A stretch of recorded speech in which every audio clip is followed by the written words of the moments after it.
Hi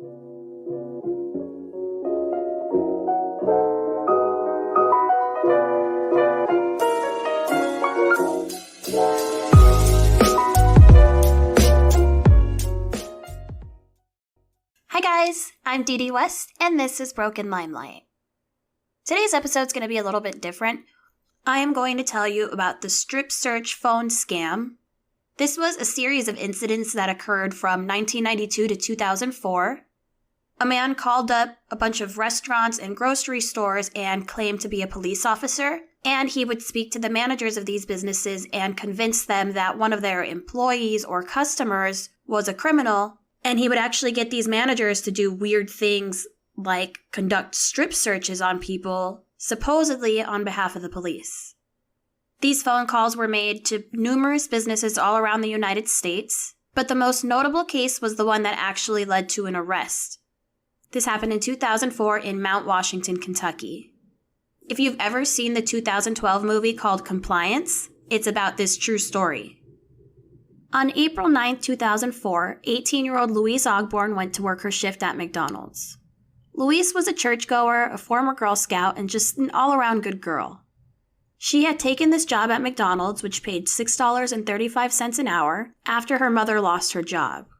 She had been working at McDonald's for 4 months, and in that time, she did a great job and never got written up or did anything wrong. Just after 5 p.m., a man called the McDonald's store and spoke to the assistant manager, Donna Jean Summers.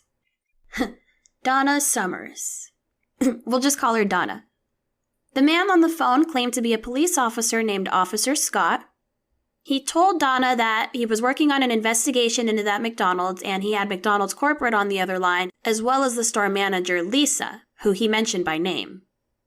Donna recalls that she thought she could hear police radios in the background. Officer Scott gave Donna a vague description of a slightly built young woman, a young white woman with blonde hair who was suspected of theft. Donna was like, yeah, that sounds like Louise. So Officer Scott told her that she was under investigation and Louise could either be searched at the store or she could be arrested and taken to jail and be searched there. But then he kind of encouraged her to search Louise herself at the store, telling her that there weren't any police officers available at that moment to handle something so minor. Donna had never known Louise to do anything dishonest, but she thought she was talking to a police officer. So she led Louise into the restaurant's small office, locked the door, and followed the officer's instructions. So everything Donna's about to do, supposedly this guy on the phone, Officer Scott, is telling her to do. So Donna ordered Louise to remove her clothing one item at a time until she was naked. Louise was scared and shaking. She was telling them, please, I didn't do anything wrong. They gave her a McDonald's apron to cover herself with, which is barely anything. Donna then placed Louise's clothes in a bag and took them out to her car. Officer Scott said that a police officer would come by and pick him up. Donna says that she did ask him what was taking so long for police to show up, but anytime she asked him a question, he just had an answer for everything. There was another employee who was present. Her name was Kim Dockery. Kim said that Donna wouldn't tell her what was going on. But she saw Louise. She said, quote, a little young girl standing there naked wasn't a pretty sight. Kim hugged her and tried to console her. The caller told Donna not to tell Kim what was going on. Kim's shift ended after about an hour and she went home, and Donna told Officer Scott that she needed to be working the restaurant's counter. He told Donna to bring in somebody who she trusted to assist with the investigation. Donna asked one of the cooks, his name was Jason Bradley, so she told him what was going on and he went in the room to watch Louise and he took the phone call, but when the caller ordered Jason to remove her apron and describe her, Jason refused. However, neither Jason or Kim tried to call the police or put an end to this. By now, Louise had been detained for an hour. Her car keys had been taken away and she was naked except for the apron. So she was scared and she didn't exactly feel like she could just run through the restaurant to get help. She was naked and what was she supposed to do? She also thought that she was in trouble with the law. After Jason refused to participate, Donna told the caller that she needed to get back to the counter. So he asked if she had a husband who could come watch Louise in the meantime. She said, no, I'm not married yet, but I intend to be. Supposedly she said this giggling like she was talking to a friend. So he told her to call her fiancé. So she called her fiancé at home at about 6 p.m. His name is Walter West Nix Jr. He was a father of 2, attended church regularly, and had coached youth baseball teams in Mount Washington. He was known to be this great community guy, a great role model for his kids, never even got a traffic ticket. So Donna filled Walter in and told her that she was working with the police to try to help with this investigation with this young girl who had supposedly been stealing. Officer Scott said that Louise had stolen a purse or a wallet, and he also accused her of dealing drugs. He told them that the police were searching her home at this very moment. Donna handed Walter the phone and left the office. For the next 2 hours, Walter would follow all of his instructions. He pulled away the apron from Louise, leaving her nude, and then described her to the caller. He ordered her to dance with her arms above her head to see if anything would shake out, like if she was hiding something in her body. He made her do jumping jacks, deep knee bends, and stand on a swivel chair and then on a desk. Then, Walter made Louise sit on his lap and kiss him. Officer Scott said that that would allow him to smell anything that might be on her breath. When Louise started to refuse, Walter spanked her for about 10 minutes until her butt was completely red and covered in welts, just as the caller instructed him to do. Officer Scott also spoke to Louise directly and demanded that she do as she was told or face worse punishment. During the time that Walter was in the office with Louise, Donna walked in numerous times. But every time they heard her coming, Officer Scott would tell Walter to toss the apron back to Louise so she could cover herself up and just pretend they weren't doing anything. So Donna says that every time she walked in, Louise and Walter were sitting on opposite sides of the room. She was never naked. She was always covered up. However, the surveillance footage shows that at least once, Donna walked in before Walter was able to toss the apron back to Louise. There's this interview I was watching where they show Donna that footage, and they're like, it's clear that you walk in and she's nude, and then Walter tosses her the apron. And all of a sudden, Donna's lawyer, who's off stage, gets up and starts yelling, nope, we're not talking about that, and she puts a halt to the interview. Every time Donna came in, Louise begged her to let her go. Donna says that this wasn't true. She said that Louise was always calm and she didn't seem scared or frightened at all. But if you watch the surveillance video, you can see there are moments where she looks like she's crying and she puts her head on Donna's shoulder and it looks like she's pleading with her. After Louise had been in the office for about 2.5 hours, she was ordered to kneel on the brick floor in front of Walter and unbuckle his pants to give him oral sex. She cried and begged Walter to stop. She said, no, I didn't do anything wrong. This is ridiculous. But Walter told her that he would hit her if she didn't. At a point, Louise started to dissociate. She kind of disconnected, like she said her soul kind of left her body and left her there feeling numb. And that feeling's not uncommon in victims of sexual abuse. They kind of disconnect to protect themselves from the pain. Kind of like if you heard my episode on Roman Polanski, the victim Samantha recalls a very similar experience. Louise said that the caller would also tell her directly that she needed to do as she was told if she wanted to keep her job and avoid further punishment. And she physically felt trapped. Like, not only is she naked and doesn't have her phone or her car keys, but Walter had a good 145 pounds on her and was nearly a foot taller. So she really was afraid for her life. Eventually, Officer Scott allowed Walter to leave under the condition that they find somebody to replace him. Walter left, drove a few blocks to his home, and immediately called his best friend and told him, I've done something terribly bad. So Donna now needs to find somebody to replace Walter, and she spotted the restaurant's maintenance man, Thomas Sims, who was off duty, but he had stopped in the restaurant to get some dessert. But she trusted him, so she asked him to go into the office and watch Louise. Thomas was absolutely shocked by what he saw, just this naked young girl trying to cover herself up with an apron. Donna handed him the phone, and the caller again told him to take her apron and describe her, and Thomas was like, fuck that. He was like, something is not right here. And that's when Donna was finally like, oh my God, I think you're right. So Donna finally gets a light bulb and calls up her manager, Lisa. And she's thinking that she's going to call them and Lisa's going to know all about this investigation because supposedly Officer Scott is on the other line with her. But Lisa had actually been at home sleeping this whole time. That's when Donna realized that she had been tricked. The caller then abruptly ended the phone call. An employee dialed *69 before another call could ring in so that they could find the caller's telephone number. See, back in the day before we had caller ID, if you wanted to know who called you, you had to hit *69, but that would only tell you the very last person that called you, so they had to do it real quick before somebody else called. Donna was now hysterically apologizing and pleading for forgiveness from Louise. Louise was freezing and shaking and just absolutely stunned, to the point that when they wrapped her up in a blanket, she asked, "Do I need to come to work tomorrow?" Of course, they told her, no, take as much time off as you need. Louise, shivering and wrapped in a blanket, was finally released from the office after about 3.5 hours. The police came to the restaurant and arrested Walter for sexual assault, and they began their investigation on the perpetrator of the phone calls.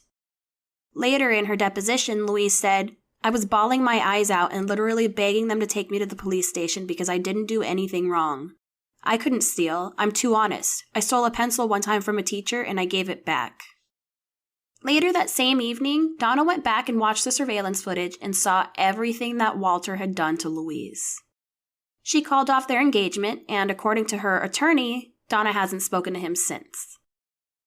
It didn't take long for Mount Washington police to find out that this had been going on for a while, all over the country at all kinds of different restaurants. In fact, all they had to do was conduct a simple internet search to find out that this has been going on for over a decade all over the country. The caller targeted stores in small towns and rural communities, areas where managers were more likely to be trusting. Most were fast food restaurants where the victims were young and inexperienced, and assistant managers were likely to be working without supervision. The earliest reports happened in North Dakota and Nevada. By the end of 2000, there were more than a dozen reports. By the end of 2003, there were nearly 60. On November 30th, 2000, a call was made to a McDonald's in Litchfield, Kentucky. The caller told the manager that a customer was a sex offender and he needed her help in catching him. He convinced the manager to take her clothes off and promised her that the moment the customer tried to molest her, police would bust in. After the fact, when she was asked why she didn't call the local police, she answered, "Well, I thought that was the police." On May 29, 2002, an 18-year-old girl went to work on her first day of work at McDonald's. Within the first hour of her shift, she was forced to strip, jog naked, and assume a series of embarrassing poses, all at the direction of a caller on the phone. On January 26, 2003, at an Applebee's in Davenport, Iowa, the assistant manager received a phone call and went on to conduct a degrading 90-minute strip search of a waitress at the direction of the caller. In February 2003, a call was made to a McDonald's in Hinesville, Georgia. The call was taken by a female manager. The caller said that he was a police officer and he was working with the director of operations for the restaurant's upper management, and convinced the manager to take a female employee into the women's bathroom and strip search her. She also brought in a male employee who conducted a body cavity search of the woman, supposedly to find out if she was hiding any drugs. On June 3, 2003, in Juneau, Alaska, a call was made to a Taco Bell. The man said he was working with the company to investigate drug abuse at the store, and he had the manager pick out a 14-year-old customer and then strip her and force her to perform lewd acts. July 2003, a Winn-Dixie grocery store manager in Panama City, Florida, received a phone call instructing him to bring a female cashier who matched the description that the caller had provided into an office where she was strip searched. The cashier was forced to undress and assume various poses as part of the search. In March 2004, a female customer at a Taco Bell in Fountain Hills, Arizona, was strip searched by a manager who had received a call from a man claiming to be a police officer. By April 2004, supervisors had been duped in at least 68 stores in 32 states. The targets included a dozen different restaurant chains. Managers of at least 17 McDonald's stores around the nation had been conned by that time, and the company was already defending itself in at least 4 lawsuits stemming from these phone calls. For some reason, that memo just didn't reach this one McDonald's in Mount Washington, Kentucky. So the police started investigating, and they realized that all the phone calls pretty much followed a pattern only deviating slightly. The detective from the Mount Washington Police Department who was working the case was named Buddy Stump. He had actually only been working as an investigator for a few weeks when he got that call. When he saw the surveillance footage of what had happened to Louise, he was furious. He said, "It burned me up that this happened to an 18-year-old girl."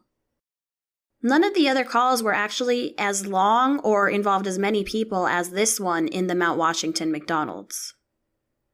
The police initially suspected that the caller was calling from a payphone, probably near the McDonald's, somewhere he could see both the McDonald's and the police station, but they later found that the call originated from a supermarket payphone in Panama City, Florida, using a prepaid calling card. The largest retailer of these calling cards was Walmart, so they contacted the police in Panama City about it, and the Panama City police gave Officer Stump a little bit of interesting news. There was another officer from West Bridgewater, Massachusetts that was hot on the same trail. This was Detective Sergeant Vic Flaherty. He had been assigned to lead a task force investigating the crimes after the caller hit 4 Wendy's in the Boston suburbs on one night in February 2004. Flaherty had already traced a calling card that was used in some of the phone calls back to one of the Walmarts in Panama City, but unfortunately, that store's cameras was pointed towards the store's parking lot, so you could only see people who were coming in and out of the store. So Stump from Kentucky and Flaherty from Massachusetts worked together, and they were able to locate surveillance footage showing the purchase of a calling card at a different Walmart in Panama City, and at that store, the cameras were actually focused on the registers. It was purchased at 3:02 p.m. at another Walmart in Panama City on April 9, 2004, just hours before it was used to call the McDonald's in Mount Washington. The footage showed the purchaser was a white man, about 35 to 40, with glasses and black hair slicked back. He was wearing a correctional officer's uniform, and it seemed to be from this private security firm called Corrections Corporation of America. They were able to find the same man on Flaherty's video entering the other Walmart, and they could see that he was wearing the same jacket. So that way they were able to produce a front and back composite image of the suspect. They went down to the correctional facility and they showed the composite to the warden, and he identified the man as David R. Stewart, a guard who was working on the swing shift. David was a married father of 5 who worked as a mall security guard, and he had been working as a prison guard for the last 11 months before his arrest. Stewart denied making the calls, but when he was confronted, he started to sweat profusely and shake uncontrollably. He also asked, "Was anybody hurt?" and said, "Amen, it's over." Stewart insisted that he'd never bought a calling card in his life, but when the detectives searched his house, they found a calling card that had been used to call 9 restaurants in the past year, including a call that was made to a Burger King in Idaho Falls on the same day that one of the managers there was scammed. In Stewart's home, police also found dozens of applications for police department jobs, hundreds of police magazines and police-style uniforms, guns, and holsters. For this reason, it's believed that Stewart fantasized about being a police officer. Mount Washington Police Department became the first department to charge Stewart. Officer Stump drove to Panama City to arrest him on June 30th, 2004. Stewart was eventually brought to Bullitt Circuit Court, where he was charged with solicitation to commit sodomy and impersonating a police officer, both felonies, as well as soliciting sex abuse and unlawful imprisonment, both misdemeanors. He pleaded not guilty. He was released on a $100,000 bond pending his trial on December 13th. His bond was posted by his brother, C.W. Stewart, a retired police officer from New York. On October 31st, 2006, Stewart was acquitted of all charges. Both the defense and the prosecution attorneys speculated that a lack of direct evidence, like a recording of the caller's voice, might have led to the jury finding him not guilty. However, police did say that after Stewart was arrested, the phone calls stopped. Louise Ogborn started going to therapy and taking medication for post-traumatic stress disorder and depression. She began suffering from panic attacks, severe insomnia, and nightmares about a guy attacking her. According to her therapist, she was riddled with depression and anxiety, and she was forced to switch from one antidepressant to another and then a third and a fourth before she finally found the one that worked and found some relief. In a lawsuit she filed against McDonald's later on, she testified, "I can't trust anyone. I push people out of my life because I don't want them to know what happened. She graduated high school, but she was too shaken to enroll at the University of Louisville, where she had planned to study pre-med. Her therapist said that she was dealing with a lot of issues of shame, feeling contaminated and dirty, and just questioning herself. And she had difficulty making and maintaining friendships because she wouldn't allow anybody to get close to her. The other employee who was there, Kim Dockery, she was transferred to work at another McDonald's location. Walter Nix pleaded guilty to sexual abuse, sexual misconduct, and unlawful imprisonment. The judge agreed to a plea deal for Walter in exchange for his testimony against David Stewart. Due to the level and length of his involvement in the physical crimes, Walter was sentenced to 5 years in prison. Donna, the assistant manager, was initially suspended and then later fired for violating one of McDonald's rules that barred non-employees from entering the office.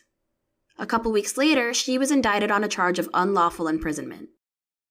3 years after the incident, still undergoing therapy, Louise Ogborn sued McDonald's for $200 million for failing to protect her during her ordeal.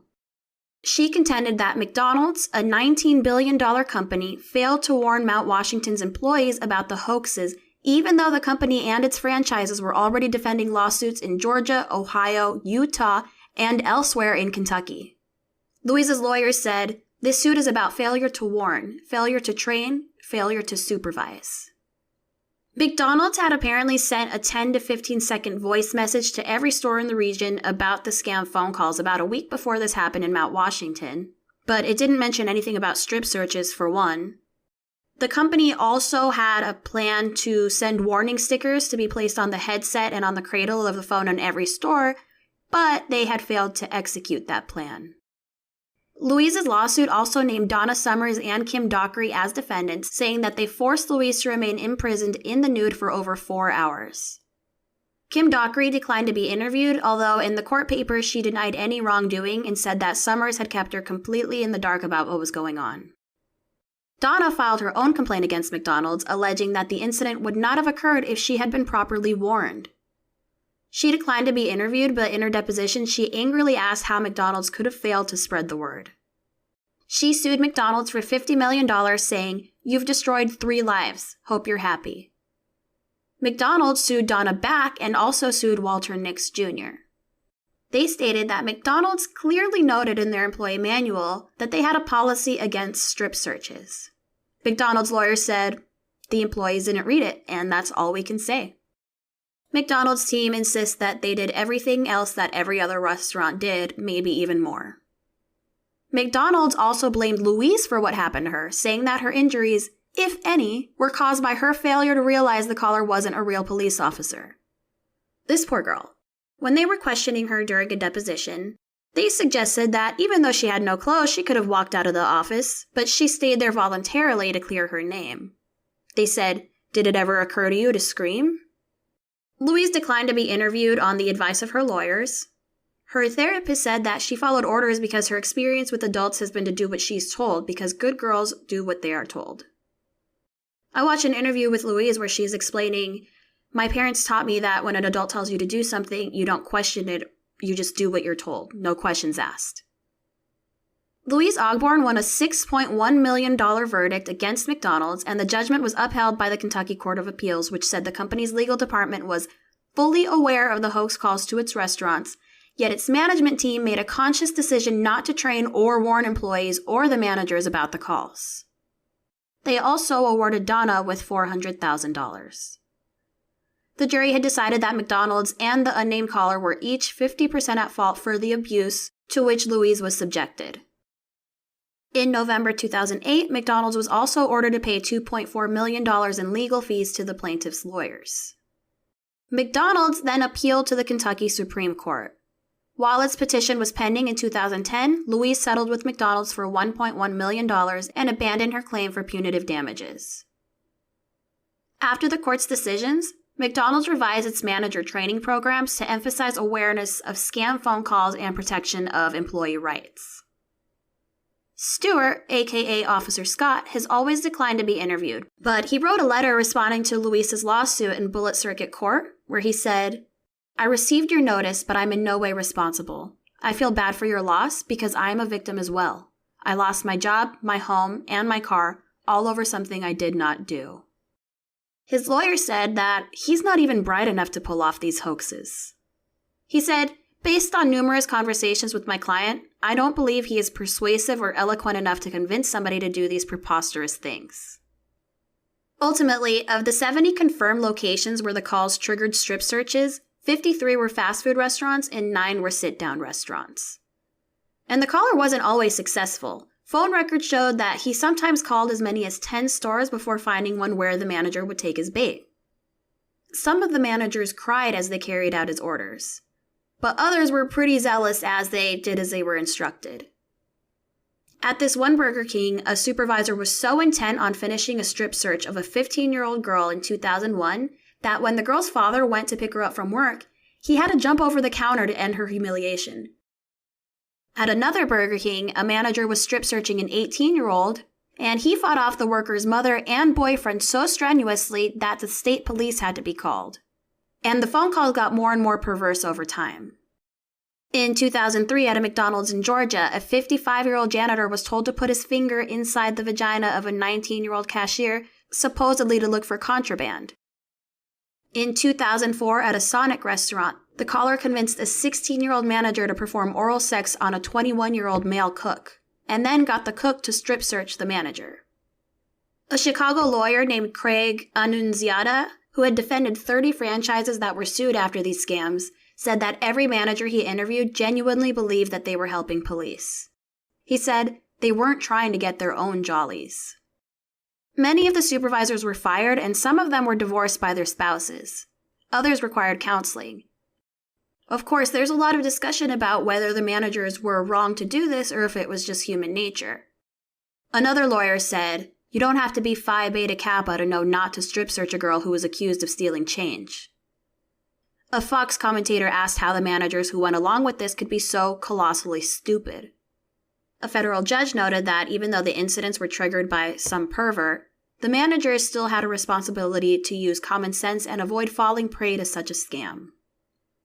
On the other end of that, psychological experts say that it's human nature to obey orders no matter how evil they might seem. And as an example, he points to the Milgram experiment.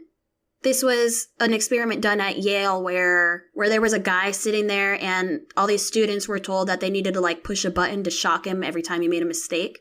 So they would increase the voltage each time where the person would get shocked more and more.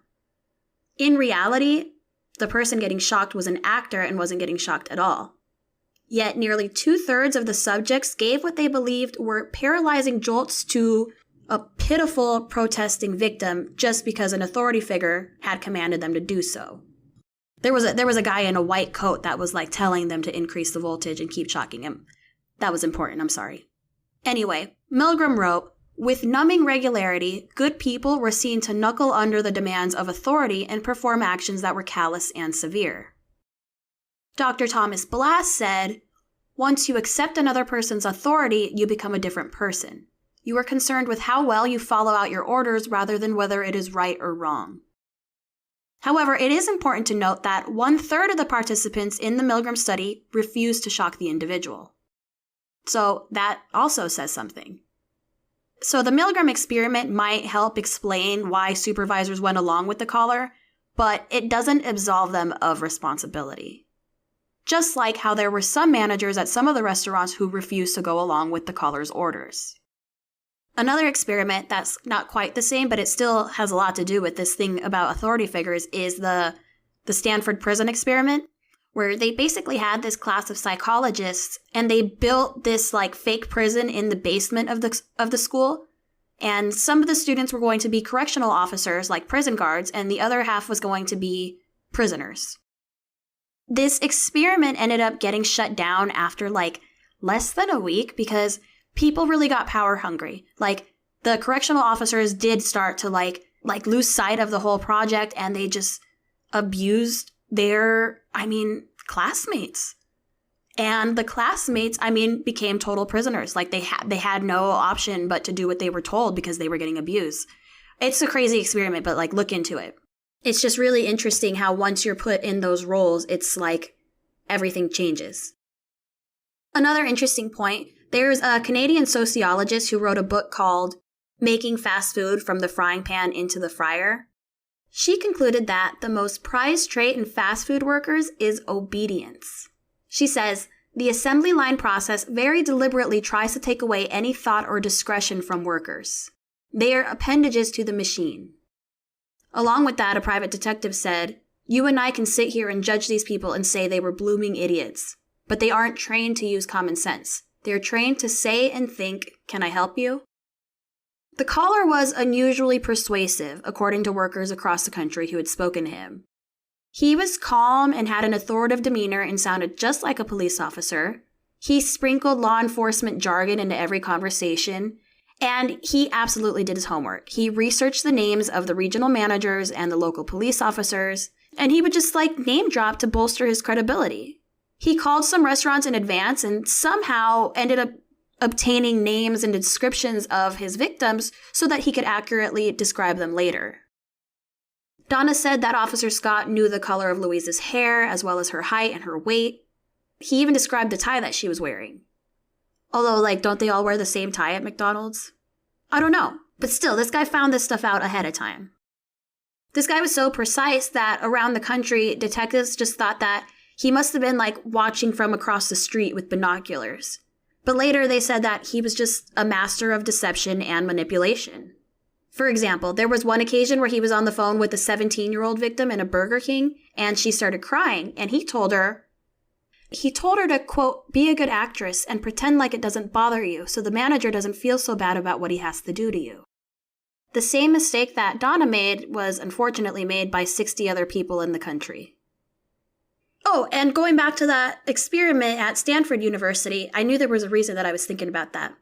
The psychologist who conducted that experiment, his name was Philip Zimbardo, and he even said that the caller was, quote, very skilled in human psychology. He may have even read about Milgram. And Milgram was the first experiment I just told you about, where they shocked the person. Stewart was never indicted for any other phone call other than the one in Mount Washington. Some of the managers of these stores, though, the ones who took the calls and followed his instructions, they were charged with crimes. Because in those cases, they couldn't directly link Stewart, but the managers, unfortunately were caught in the act of doing something. They just couldn't link it to Stewart. But in most cases, these managers would end up being acquitted. You want to know what my final thoughts are? And this is not based on science or anything. This is solely what I'm thinking. We all have that thing inside of us that tells us to feel guilty or to feel icky when we do something morally wrong. It's a thing that, psychopaths lack. That thing that tells you to stop. You might think about it, but there's something inside of you that tells you this is wrong. So I'm thinking with the Milgram study, they said 2/3 of the people continued to shock the people. The fact that there is an authority figure there instructing you to do this makes you think this is okay. Anything you do wrong, it's fine. You're doing a science experiment. They're like, okay, well, this guy might be getting shocked, but whatever, some kind of authority is taking care of this, and they know what's too much for this guy. They know better than I do, and they just trust it. Maybe it's the associated threat with you not following directions. Maybe that's more what it is. People are actually fearful. Maybe there's some people with an underlying fear of the government or something, or of God punishing them if they don't do what they're told, or poor Louise who just grew up being told to do whatever you're told. Anyway, that's just my 2 cents.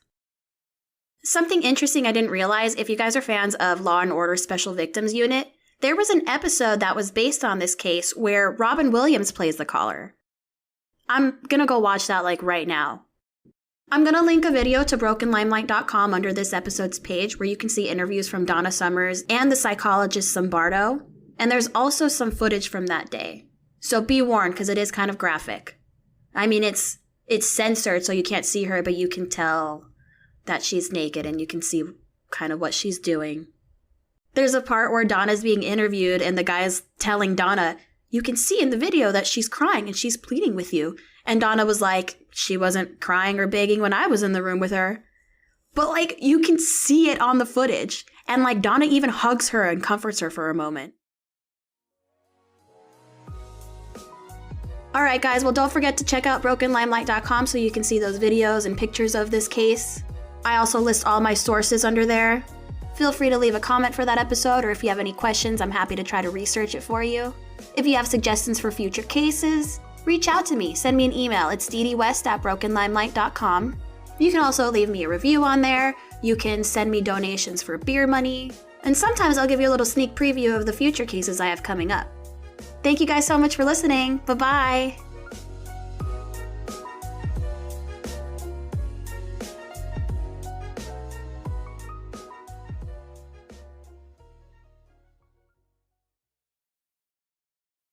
Today's episode is brought to you by Hunt a Killer.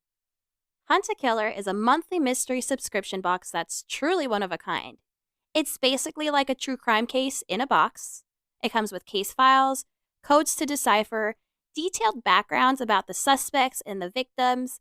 There's evidence for you to evaluate. It tells an immersive story of a whole crime case from beginning to end. It's kind of like an escape room in a box. You can do this by yourself, or you can team up with a buddy, or you can do it for like a game night or even a date night. You can take a little break from technology and immerse yourself fully into this box, or if you prefer to be a more high-tech investigator, you can join online communities and talk to other Hunt a Killer players about clues and stuff. Hunt a Killer also shares part of the proceeds to the Cold Case Foundation, so your purchase actually helps with real-life cold cases. The best news is that Broken Limelight listeners get 20% off of their first subscription box.